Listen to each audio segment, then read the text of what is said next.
जय भोलेनाथ। मैं हूँ वामिका और आप सभी का हमारे चैनल आध्यात्मिक सागर में बहुत बहुत स्वागत है। आप सभी का दिन शुभ और मंगलमय हो और भोलेनाथ जी आपकी सभी मनोकामनाएं पूर्ण करें। आज आप सुनिए फाल्गुन मास महात्म्य का अध्याय 16। इस अध्याय में आप जानेंगे कि वशिष्ठ जी ने भगवान श्री राम से किन किन तीर्थों की महिमा का वर्णन किया है। श्री रामचंद्र जी ने कहा, भगवान आपने जिन जिन तीर्थों का दर्शन किया है उनमें सबसे उत्तम तीर्थ कौन है, यह मुझे बताइए। सीता का अपहरण होने पर मैंने बहुत से ब्रह्म राक्षसों का वध किया है। उस पाप की शुद्धि के लिए आप मुझे किसी ऐसे तीर्थ के बारे में बताएं जो उत्तम से उत्तम हो। तब वशिष्ठ जी बोले, हे रघुनंदन, गंगा, नर्मदा, तापी, यमुना, सरस्वती, गंडकी, गोमती और पूर्णा, ये सभी नदियां परम पावन हैं। इन सब में नर्मदा और त्रिपथ गामिनी गंगा श्रेष्ठ हैं। हे रघुनंदन, श्री गंगा जी दर्शन मात्र से ही सब पापों को जला देती है। कलयुग में नर्मदा जी का दर्शन करने से 100 जन्मों के, पास जाने से 300 जन्मों के और जल में स्नान करने से 1000 जन्मों के पापों का वह नाश कर देती है। नर्मदा के तट पर जाकर साग और मूल फल से भी एक ब्राह्मण को भोजन कराने से कोटि ब्राह्मणों को भोजन देने का फल होता है। जो 100 योजन दूर से भी गंगा गंगा का उच्चारण करता है वह सब पापों से मुक्त होता है और भगवान विष्णु के लोक में जाता है। फाल्गुन अथवा चैत्र मास के अंत में अमावस्या तिथि को तथा भाद्रपद आश्विन कृष्ण पक्ष में गंगा जी के तट पर जाकर जो मनुष्य स्नान, पितरों का तर्पण और पिंडदान करता है वह अक्षय फल का भागी होता है। तापी नदी का स्मरण करने पर महापातकियों के भी 7 गोत्रों का उद्धार हो जाता है। यमुना जी में स्नान करने से मनुष्य सब पापों से छूट जाता है और महापातकों से युक्त होने पर भी परम गति को प्राप्त होता है। कार्तिक की पूर्णिमा को कृतिका नक्षत्र का योग होने पर जो सरस्वती नदी में स्नान करता है वह गरुड़ की पीठ पर बैठकर उत्तम देवताओं के मुख से अपनी स्तुति सुनता हुआ वैकुंठ धाम को जाता है। जो कार्तिक मास में प्राची सरस्वती के जल में स्नान करके भगवान प्राची माधव की स्तुति करता है वह परम गति को प्राप्त होता है। जो गंडकी नदी के पुण्य तीर्थ में स्नान करता और शालिग्राम शिला की पूजा करता है उसका फिर जन्म नहीं होता है। जो द्वारकावासी श्री कृष्ण के पास गोमती के जल की लहरों में स्नान करता है वह चतुर्भुज रूप धारण करके वैकुंठ धाम में आनंद का अनुभव करता है। चंबल नदी को नमस्कार करके जो उसके जल का स्पर्श करता है वह पहले और पीछे की 10-10 पीढ़ियों का उद्धार कर देता है। दोनों का संगम देखकर अथवा समुद्र की ध्वनि सुनकर ब्रह्म हत्या से युक्त मनुष्य भी पवित्र होकर परम गति को प्राप्त होता है। जो मनुष्य माघ मास में प्रयाग में गोता लगाता है वह इस लोक में सुख भोगकर अंत में विष्णु धाम को प्राप्त होता है। जो मनुष्य प्रभास क्षेत्र में 3 रात तक ब्रह्मचर्य पालन पूर्वक निवास करते हैं वे यमलोक एवं कुंभीपाक आदि नरक को नहीं देखते। जो मनुष्य नैमिषारण्य में निवास करता है वह देवत्व को प्राप्त होता है। हे रघुनंदन, जो मनुष्य कुरुक्षेत्र में चंद्र ग्रहण और सूर्य ग्रहण के अवसर पर स्नान करके स्वर्ण दान करता है उसका इस लोक में पुनर्जन्म नहीं होता। जो मनुष्य इस पृथ्वी पर कपिला गौ के स्पर्श करके दान देता है वह कामधेनु गौओं के निवास भूत ऋषि लोक को जाता है। जो वैशाख मास में उज्जैनीपुरी में क्षिप्रा के जल में स्नान करता है वह अपने सहस्त्रों पूर्वजों को घोर रौरव नरक से छुटकारा दिला देता है। जो मनुष्य 3 दिनों तक सिंधु नदी अथवा समुद्र में स्नान करता है वह सब पापों से शुद्ध चित्त होकर कैलाश में आनंद भोगता है। कोटि तीर्थ में स्नान करके कोटीश्वर शिव का दर्शन करने वाला मनुष्य कहीं भी ब्रह्म हत्या आदि पापों से लिप्त नहीं होता। महान अपवित्र स्थान में जाने वाले अज्ञानी जीव भी यदि भगवान के चरणों से प्रकट हुई गंगा का जल पी लें तो उनका सब पाप नष्ट हो जाता है। जो मनुष्य सूर्योदय काल में वेदवती नदी में स्नान करता है वह सब रोगों से मुक्त होकर उत्तम सुख का भागी होता है। हे रघुनंदन, प्रायः सभी तीर्थ स्नान, जलपान तथा गोता लगाने से ही अनायास ही मनुष्यों के सब पापों का नाश कर देते हैं। सब तीर्थों में उत्तम तीर्थ धर्मारण्य बतलाया जाता है, क्योंकि ब्रह्मा, विष्णु और शिव आदि देवताओं ने पूर्व काल में सबसे पहले इसी तीर्थ को स्थापित किया था। सब वनों और तीर्थों में विशेषतः धर्मारण्य से बढ़कर भोग और मोक्ष प्रदान करने वाला दूसरा कोई तीर्थ नहीं है। स्वर्ग के देवता भी धर्मारण्य निवासी मनुष्यों की सराहना करते हैं। हे रघुनंदन, द्वारका, काशी, त्रिशूलधारी शिव तथा भैरव ये सब जैसे मुक्तिदायक है, उसी प्रकार धर्मारण्य भी मोक्ष देने वाला उत्तम तीर्थ है। यह सुनकर महाधनुर्धर श्री रामचंद्र जी बड़े प्रसन्न हुए। उन्होंने सीता देवी और अपने भाइयों के साथ तीर्थ यात्रा के लिए प्रस्थान किया। उनके पीछे कपीश्वर, हनुमान जी, माता कौशल्या, सुमित्रा और कैकेयी, लक्ष्मण, भरत, सेना सहित शत्रुघ्न, अयोध्या के अन्य निवासी तथा प्रजा वर्ग के लोग भी गए।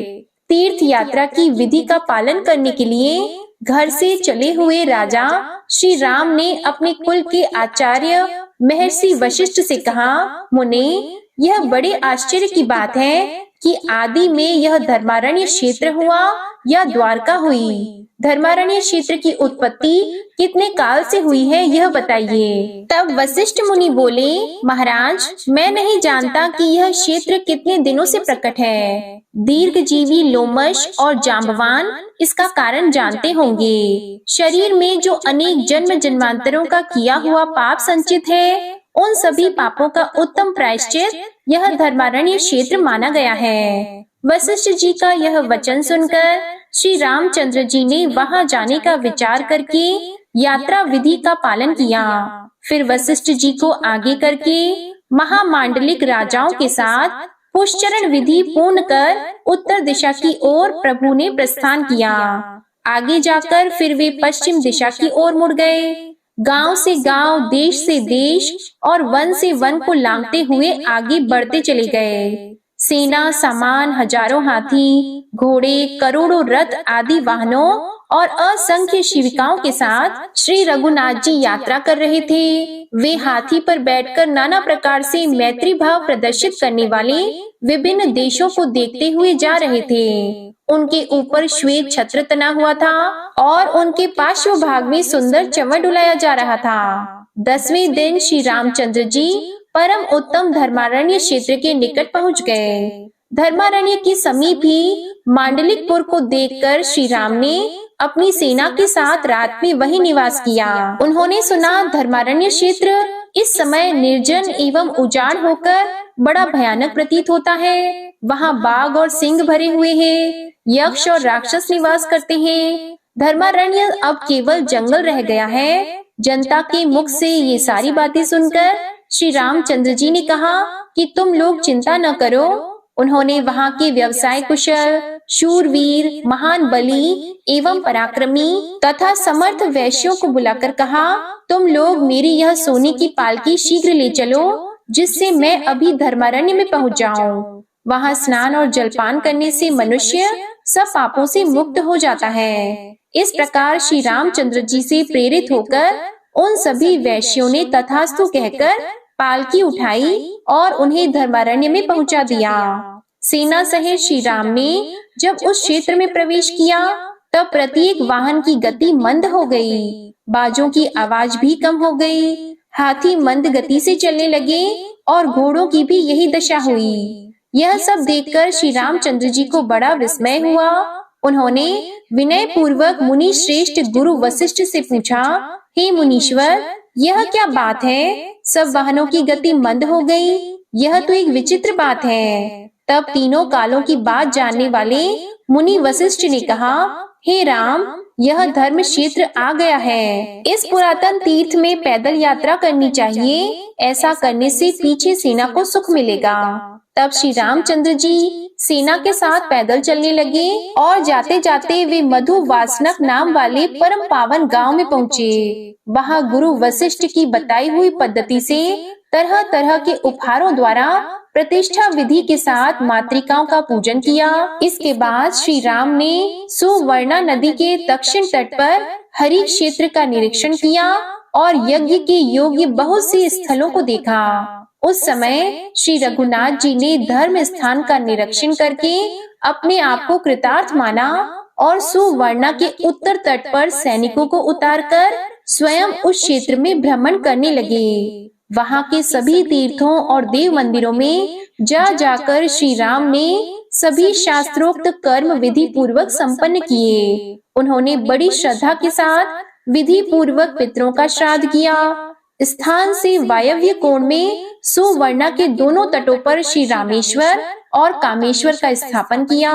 इन सब विधियों का पालन करके वे अपनी पत्नी सीता के साथ रात्रि में उस नदी के तट पर ही सोए। जब आधी रात हुई तब सबके सो जाने पर भी धर्म वत्सल श्री राम अकेले ही जागते रहे। उस समय उन्हें किसी स्त्री के रोने का शब्द सुनाई दिया।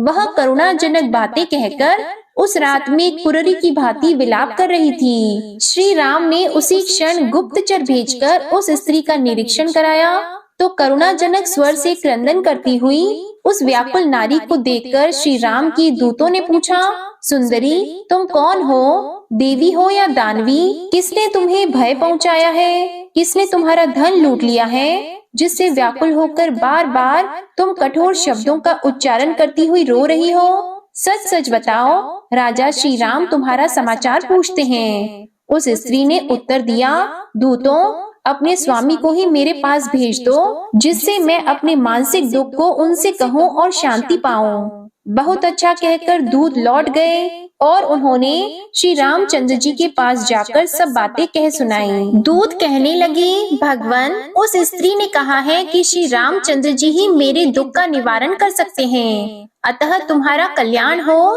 तुम उन्हीं को भेज दो। यह सुनकर श्री रामचंद्र जी तुरंत वहां गए और दुख से संतप्त हुई उस अबला को देखकर वे स्वयं भी दुखी हो गए। उस समय उन्होंने दोनों हाथ जोड़कर पूछा, शुभे तुम कौन हो? किसकी पत्नी हो? किसने तुम्हें दुखी करके इस निर्जन वन में निकाल दिया है? किसने तुम्हारा धन लूटा है? ये सब बातें मेरे सामने कहो। उनके इस प्रकार पूछने पर उस स्त्री ने मधुर वाणी में प्रेम पूर्वक श्री रामचंद्र जी की स्तुति की। हे परमात्मन, आप सनातन परमेश्वर एवं सबका दुख हरने वाले हैं। जिसके लिए आपका अवतार हुआ था वह कार्य आपने पूरा कर लिया।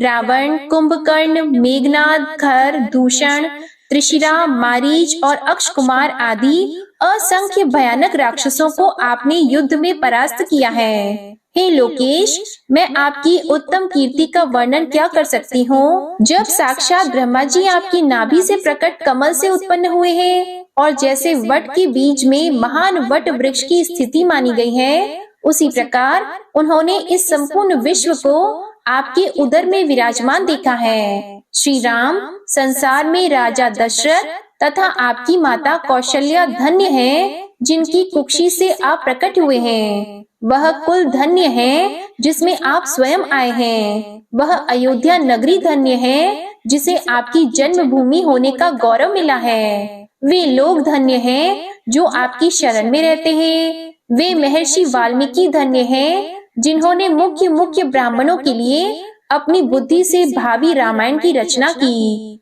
आपके द्वारा यह रघुकुल अत्यंत पवित्र हो गया है। लोक में जो साधारण राजा होता है उसे भी सब लोग भगवान विष्णु का अंश समझते हैं, परंतु आप तो अपने रमणीय गुणों से सुशोभित स्वयं ही साक्षात विष्णु हैं। लोकहित का कोई भी कार्य जिसे करने का विचार करके आपने यहाँ अवतार लिया है, करते समय आपके मार्ग में कभी कोई विघ्न बाधा न आए। इस प्रकार स्तुति करके उसने श्री राम जी से कहा, हे रघुनंदन, आप जैसे स्वामी के रहते हुए जो मैं दीर्घ काल से सूनी हो रही हूँ, यह आपका ही दोष है। मुझे धर्मारण्य क्षेत्र की अधिदेवता समझिए। आज 12 वर्ष हो गए मैं यही दुख में डूबी रहती हूँ। महामते, आज से आप यहाँ की निर्जनता दूर कीजिए। इस तीर्थ में निवास करने वाले ब्राह्मण लोहासुर के भय से सब दिशाओं में भाग गए हैं। उन्हीं के साथ सब वैश्य भी दुखी होकर अलग अलग स्थानों में चले गए। यद्यपि देवताओं ने यहाँ आक्रमण करके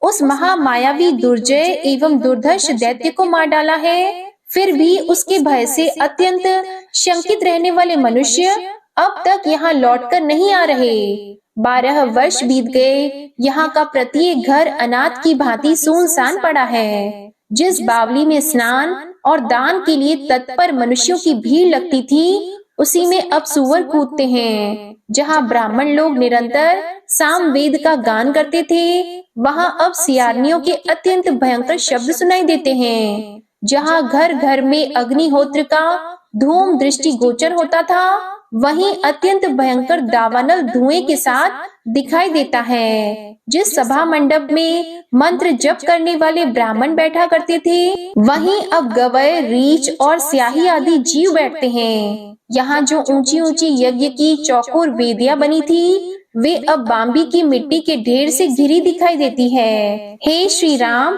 अब मेरा निवास स्थान इस दशा को पहुँच गया है। यहाँ से जो ब्राह्मण चले गए, इसका मुझे बहुत दुख है। प्रभु, मुझे इस संकटपूर्ण अवस्था से उबारिए। यह सुनकर श्री रामचंद्र जी बोले, आपके ब्राह्मण चारों दिशाओं में चले गए हैं। मैं न तो उनकी संख्या जानता हूँ और न उनके नाम गोत्र से ही मेरा परिचय है। अतः उनकी जाति और गोत्र के विषय में आप यथार्थ रूप से बताइए, जिससे उन सबको यहाँ ले आकर मैं अपने अपने स्थान पर बसाऊं। श्री माता बोली, नरेश्वर, ब्रह्मा, विष्णु और शिव ने जिन्हें यहाँ स्थापित किया था, वे वेदों के पारंगत विद्वान ब्राह्मण 18,000 की संख्या में यहाँ रहते थे। तीनों वेदों की विद्या में उनकी बड़ी ख्याति है। वे प्रतिष्ठित ब्राह्मण 64 गोत्रों के हैं। उनके साथ 36,000 वैश्य थे, जो धर्मपरायण, सदाचारी और ब्राह्मणों की सेवा में संलग्न रहने वाले थे। जहाँ संज्ञा रानी के साथ राजा वकुलादित्य नाम से विख्यात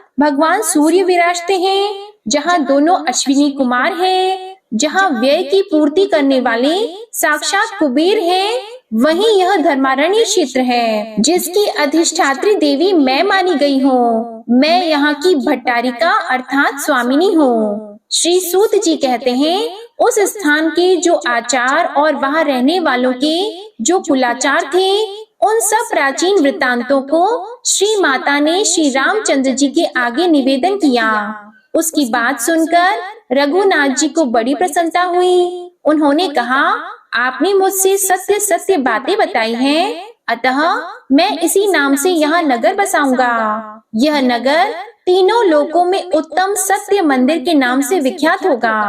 यूं कहकर श्री रामचंद्र जी ने अपने 1 लाख सेवकों को ब्राह्मणों को बुला लाने के लिए भेजा और कहा, जिस देश, प्रदेश, नदी, तट, वन अथवा गांव में जहाँ जहाँ धर्मारण्य निवासी ब्राह्मण गए हो, वहाँ वहाँ से अर्घपाद्य आदि के द्वारा उनकी पूजा करके उन्हें तुम लोग शीघ्र यहाँ बुला लाओ। मैं तभी यहाँ भोजन करूँगा जब उन श्रेष्ठ ब्राह्मणों के दर्शन कर लूंगा। प्रभु का यह आदेश सुनकर उनके आज्ञा पालक दूत सब दिशाओं में चले गए। उन्होंने सब ब्राह्मणों को खोज निकाला और उन्हें पाकर सब के सब बहुत प्रसन्न हुए। उन्होंने शास्त्रोक्त विधान से अर्घपाद्य आदि के द्वारा उन सब का पूजन किया, स्तुति की और विनय युक्त बर्ताव करते हुए श्री रामचंद्र जी का अनुरोध सुनाकर उन सबको धर्मारण्य चलने के लिए आमंत्रित किया। इसके बाद वे सभी वेद शास्त्र परायण ब्राह्मण सेवकों के साथ वहां जाने को तत्पर हुए और बड़े आदर पूर्वक श्री राम जी के पास गए। उन्हें देखकर दशरथ नंदन महाराज राम के अंगों में हर्ष से रोमांच हो आया और उन्होंने अपने को कृतार्थ सा माना। वे बड़े वेग से उठकर पैदल ही उनकी अगवानी के लिए गए और धरती पर घुटने टेककर आनंद के आंसू बहाते हुए दोनों हाथ जोड़कर बोले, ब्राह्मणों, मैं ब्राह्मण के ही प्रसाद से लक्ष्मीपति हूँ, ब्राह्मण के ही प्रसाद से धरणीधर हूँ, ब्राह्मण के ही प्रसाद से जगतपति हूँ और ब्राह्मण के ही प्रसाद से मेरा नाम राम है। श्री रामचंद्र जी के ऐसा कहने पर वे ब्राह्मण बड़े प्रसन्न हुए। उन्होंने जय जयकार एवं आशीर्वाद से उनका सम्मान करते हुए कहा, हे रघुनंदन, आप दीर्घ आयु हो। श्री राम ने उन्हें पुनः प्रणाम करके पाद्य, अर्घ और आसन आदि के द्वारा उनका सत्कार किया और दंडवत प्रणाम करके स्तुति की। इसके बाद हाथ जोड़कर उनके चरणों की वंदना की। फिर विचित्र प्रकार के आसन और सोने के आभूषण समर्पित किए। अंगूठी, यज्ञोपवीत और कानों के कुंडल दिए। इतना ही नहीं, उन्होंने उन श्रेष्ठ ब्राह्मणों के लिए अनेक रंग की 100 गायें भी दी। उनकी पीठ पर वस्त्र ओढ़ाया गया था, गले में घंटे बंधे थे, सींग सोने से और खुर चांदी से मढ़े हुए थे। उनका पृष्ठभाग ताम्रपत्र से सजा हुआ था और दूध दूहने के लिए प्रत्येक गाय के साथ एक एक कांसे का पात्र था। इसके बाद श्री राम बोले, हे ब्राह्मणों, मैं श्री माता की आज्ञा से इस तीर्थ का जीर्णोद्धार करूंगा, अर्थात इसे फिर से बसाऊंगा। आप लोग इस कार्य के लिए मुझे आज्ञा दें और मेरा दान ग्रहण करें। सत्पात्र को ही दान देना चाहिए, अपात्र को कुछ नहीं दिया जाता, क्योंकि सुपात्र नौका की भांति सदा पार उतारता है और अपात्र लोह पिंड के समान केवल डुबाने वाला होता है। हे ब्राह्मणों, केवल जाति मात्र से ब्राह्मणता नहीं आती है, उसके साथ साथ ब्राह्मण उचित कर्म भी होना चाहिए। संसार में क्रिया बलवती होती है, कर्महीन ब्राह्मणों को दान देने से कहां से फल प्राप्त होगा। इस कारण सत्यवादी ब्राह्मण ही परम पूजनीय माने गए हैं। अब यज्ञ कार्य प्रारंभ होने वाला है, इसमें आप लोग सदा कृपा करें। तब वे सब ब्राह्मण आपस में मिलकर विचार करने लगे। उनमें से कुछ ब्राह्मणों ने श्री रामचंद्र जी से इस प्रकार कहा, हे रघुनंदन, हम सब लोग शिलोच वृत्ति से जीविका चलाने वाले हैं। पूर्ण संतोष का आश्रय लेकर धर्म अनुष्ठान में लगे रहते हैं, अतः हमें दान लेने से कोई प्रयोजन नहीं है। राजा का प्रतिग्रह बड़ा भयंकर होता है, अतः हम भयदायक प्रतिग्रह नहीं लेना चाहते। उन ब्राह्मणों में से कुछ एकाहित व्रत वाले थे। वे दिन में एक बार भोजन करते थे, कुछ अमृत वृत्ति से रहते थे, यानी कि बिना मांगे जो कुछ मिल जाए उसी पर संतोष करते थे। कुछ कुंभी धान्य संज्ञा वाले ब्राह्मण थे, यानी कि वे एक घड़े से अधिक धान्य का संग्रह नहीं करते थे। कुछ ब्राह्मण यजन याजन, अध्ययन अध्यापन और दान तथा प्रतिग्रह, इन 6 कर्मों में तत्पर रहते थे। वे सभी ब्राह्मण ब्रह्मा, विष्णु और शिव, इन 3 मूर्तियों के स्थापित किए हुए थे। सबके स्वभाव और गुण अलग अलग थे। कुछ ब्राह्मण इस प्रकार बोले, हम लोग ब्रह्मा, विष्णु और शिव, इन तीनों स्वरूपों की आज्ञा लिए बिना कैसे प्रतिग्रह स्वीकार कर सकते हैं। जब तक ब्रह्मा, विष्णु आदि देवताओं ने नहीं कहा, तब तक हमने किसी का तांबूल भी स्वीकार नहीं किया है। यह सुनकर श्री रामचंद्र जी ने महात्मा वशिष्ठ जी से परामर्श किया और गुरु के साथ ही उन्होंने ब्रह्मा, विष्णु तथा शिव आदि देवताओं का स्मरण किया। स्मरण करते ही सब देवता वहां आ पहुँचे। उनके विमानों की पंक्ति कोटि कोटि सूर्यों के समान प्रकाशित हो रही थी। श्री राम ने बड़ी प्रसन्नता के साथ उन सबका यथा योग्य पूजन किया और वह सब वृत्तांत निवेदन करते हुए कहा, मैं इस क्षेत्र की अधिदेवी के कहने से यहाँ धर्मारण्य हरि क्षेत्र में धर्मकूप के समीप जीर्णोद्धार करना चाहता हूँ। इसके बाद वे सब ब्राह्मण तीनों मूर्तियों को प्रणाम करके हर्ष में भर गए। उनका मनोरथ सफल हो गया। उन्होंने अर्घपाद्य आदि की विधि से श्रद्धा पूर्वक उनका पूजन किया। वे तीनों देवता ब्रह्मा, विष्णु और शिव क्षण भर विश्राम करके विनय से हाथ जोड़े हुए महाशक्तिशाली श्री रामचंद्र जी से बोले, सूर्य वंश विभूषण राम, तुमने देवद्रोही रावण आदि राक्षसों का जो संहार किया है, इससे हम लोग बहुत प्रसन्न हैं। तुम इस महास्थान का उद्धार करो और महान सुयश प्राप्त करो। उन देवताओं की आज्ञा पाकर दशरथ नंदन श्री रामचंद्र जी बहुत प्रसन्न हुए और ब्रह्मा आदि देवताओं के पास जीर्णोद्धार का कार्य प्रारंभ किया। इससे पहले महान पर्वत के समान सुंदर एवं विशाल वेदी बनवाई और उसके ऊपर अनेकानेक सुंदर बाह्यशाला, ग्रहशाला तथा ब्रह्मशाला का निर्माण कराया। उन शालाओं में यथास्थान खजाना और गृह उपयोगी आवश्यक वस्तुओं का संग्रह किया गया। कोटि कोटि स्वर्ण मुद्राओं तथा रस और वस्त्र आदि से वे शालाएं भर गईं। उनमें धन धान्य समृद्धि एवं सब प्रकार की धातुओं का भी संग्रह किया गया था। यह सब करके श्री राम ने ब्राह्मणों को दान दिया। उन्होंने एक एक ब्राह्मण के लिए 10-10 दूध देने वाली गौएं दी। उन्होंने वेद वेता ब्राह्मणों के लिए 4004 गांव दिए। ब्रह्मा विष्णु और शिव इन 3 देवताओं ने उन्हें स्थापित किया था, इसलिए संसार में त्रैविद्य नाम से उनकी ख्याति हुई। इस प्रकार ब्राह्मणों को वह परम अद्भुत दान दिया। मंडलों में जो उत्तम शूद्र वैश्य वृत्ति से जीविका चला रहे थे, उनकी संख्या 1.25 लाख थी। वे सब श्री रामचंद्र जी की आज्ञा का पालन करने वाले थे और मांडलिक कहलाते थे। उन सबको श्री राम ने ब्राह्मणों की सेवा में नियुक्त किया। श्री रामचंद्र जी ने 2 चंवर और खड्ग दिए। प्रतिष्ठा विधि के साथ अपने कुल के स्वामी भगवान सूर्य को स्थापित किया। 4 वेदों से युक्त ब्रह्मा जी की स्थापना की। महाशक्ति श्री माता एवं श्री हरि को भी स्थापित किया।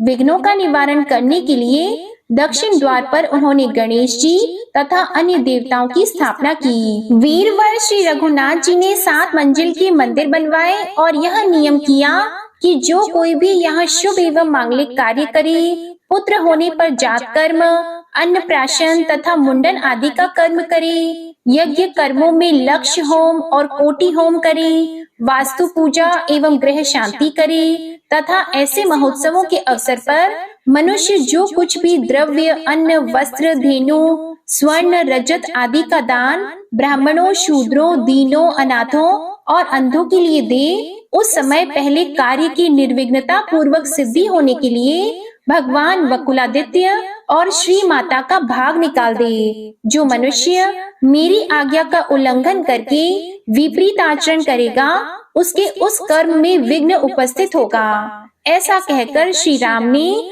प्रसन्न चित्त से देवताओं की बावलियों, सुंदर 4 दीवारियों, दुर्ग के उपकरणों, गलियों, कुंड, सरोवर और अन्य देव निर्मित कूपों का पुनर्निर्माण कराया। इस प्रकार मनोरम धर्मारण्य में इन सब वस्तुओं का विस्तार पूर्वक निर्माण कराकर श्री रघुनाथ जी ने उन्हें त्रय विद्या के मुख्य विद्वानों को सौंप दिया।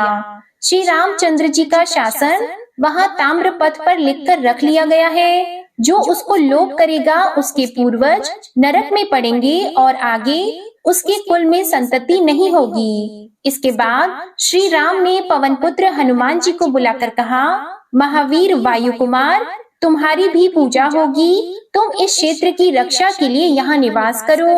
तब हनुमान जी ने प्रणाम करके प्रभु की आज्ञा को शिरोधार्य किया। इस प्रकार उस तीर्थ का जीर्णोद्धार किया गया। श्री माता का पूजन करके वे अन्य तीर्थों में जाने को तत्पर हुए। ब्रह्मा आदि देवता भी श्री राम को आशीर्वाद देकर अपने अपने लोक को चले गए। इसके आगे का वृतांत आप अगले अध्याय में सुनेंगे। अब आप सुनिए श्री शिव चालीसा पाठ। श्री गणेश गिरिजा सुवन मंगल मूल सुजान, कहत अयोध्या दास तुम देहो अभय वरदान। जय गिरिजापति दीन दयाला, सदा करत संतन प्रतिपाला। भाल चंद्रमा सोहत नीके, कानन कुंडल नाग फनी के। अंग गौर शिर गंग बहाए, मुंड माल तन छार लगाए। वस्त्र खाल बागंबर सोहे, छवि को देख नाग मुनि मोहे। मैना मातु की है दुलारी, बाम अंग सोहत छवि न्यारी। कर त्रिशूल सोहत छवि भारी, करत सदा शत्रु निशयकारी। नंदी गणेश सोहित कैसे, सागर मध्य कमल है जैसे। कार्तिक श्याम और गणराऊ, या छवि को कही जात न काऊ। देवन जब ही जाए पुकारा, तब ही दुख प्रभु आप निवारा। किया उपद्रव तारक भारी, देवन सब मिली तुम ही जुआरी। तुरत षडानन आप पठायहु, लव निमेष महामारी गिरायौ। आप जलंधर असुर सहारा, सुयश तुम्हार विदित संसारा। त्रिपुरासुर सन युद्ध मचाई, सब ही कृपा कर लीन बचाई। किया तपहि भागीरथ भारी, पूरब प्रतिज्ञा तसु पुरारी। दानिन मह तुम सम को नाही, सेवक स्तुति करत सदाहि। वेद नाम महिमा तव गाई, अकथ अनादि भेद नहीं पाई। प्रगट उदधि मंथन में ज्वाला, जरे सुरासुर भय विहाला। कीन्ह दया तह करी सहाई, नीलकंठ तब नाम कहाई। पूजन रामचंद्र जब कीन्हा, जीत के लंक विभीषण दीन्हा। सहस कमल में हो रहे धारी, कीन्ह परीक्षा तब ही पुरारी। एक कमल प्रभु राखे जोई, कमल नयन पूजन चह सोई। कठिन भक्ति देखी प्रभु शंकर, भय प्रसन्न दिए इच्छित वर। जय जय जय अनंत अविनाशी, करत कृपा सबकी घटवासी। दुष्ट सकल नित मोहि सतावे, भ्रमत रहे मोहि चैन न आवे। त्राहि त्राहि मैं नाथ पुकारो, यही अवसर मोहि आन उबारो। ले त्रिशूल शत्रुन को मारो, संकट से मोहि आन उबारो। मातु पिता भ्राता सब कोई, संकट में पूछत नहीं कोई। स्वामी एक है आस तुम्हारी, आय हरहु अब संकट भारी। धन निर्धन को देत सदाहि, जो कोई जाची वो फल पाही। अस्तुति के ही विधि करो तुम्हारी, क्षमहु नाथ अब चूक हमारी। शंकर हो संकट के नाशन, मंगल कारण विघ्न विनाशन। योगी यति मुनि ध्यान लगावी, नारद शारद शीश नवावी। नमो नमो जय नमो शिवाय, सुर ब्रह्मादिक पारन पाए। जो यह पाठ करे मन लाई, तापार होत है शंभु सहाय। ऋण के हो जो कोई अधिकारी, पाठ करे सो पावन हारी। पुत्रहीन कर इच्छा कोई, निश्चय शिव प्रसाद तेहि होई। पंडित त्रयोदशी को लावे, ध्यान पूर्वक होम करावे। त्रयोदशी व्रत करे हमेशा, तन नहीं ताकि रहे कलेशा। धूप दीप नैवेद्य चढ़ावे, शंकर सम्मुख पाठ सुनावे। जन्म जन्म के पाप नसावे, अंतवास शिवपुर में पावे। कहे अयोध्या आस तुम्हारी, जानी सकल दुख हरहु हमारी। नित नेम कर प्रातहि, पाठ करो चालीसा। तुम मेरी मनोकामना, पूर्ण करो जगदीश। मगसर छठी हेमंत ऋतु, संवत 64 जान। स्तुति चालीसा शिव ही, पूर्ण कीन कल्याण। शिव चालीसा समाप्त होती है। प्रेम से बोलिए भगवान भोलेनाथ की जय। आपको ये कथा पसंद आए तो वीडियो को लाइक करिएगा, शेयर करिएगा, कमेंट में भगवान भोलेनाथ जी की जय लिखिएगा और चैनल को भी सब्सक्राइब करिएगा। इसी के साथ आज आप हमारे चैनल पर संतोषी माता की व्रत कथा भी जरूर सुनिएगा। जय भोलेनाथ, ओम नमः शिवाय।